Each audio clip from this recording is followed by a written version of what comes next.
وانا هقول لك انا عملت إيه. احنا كنا جينا من هنا من فتره، كنا جينا الكتف ده ما كانش موجود بنيناه. ليه؟ لان ده بارتيشن فاصل ما بين الجزء بتاع الشاور وفاصل ما بين الايه، الحوض. الشباك ده طبعا مكانه الاولاني كان هنا، كان فوق القعده.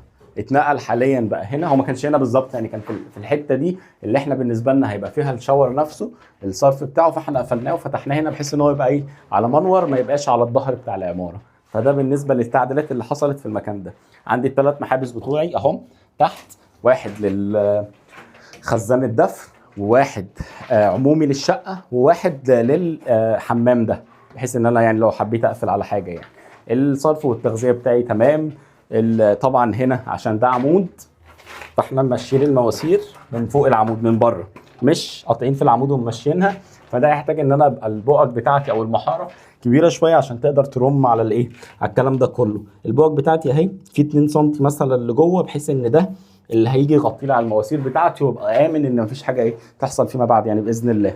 نفس الكلام بالنسبه للايه، الخزان الدفء، الوش بتاعه ده غاطس 2 سم عن الوش بتاع البؤج.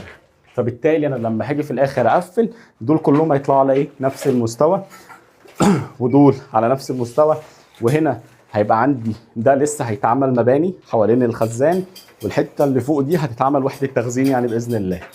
بس كده، دي تقريبا كل الابديتس في الحمام ده، وان شاء الله خير. تعالوا بقى نشوف حاجه تاني.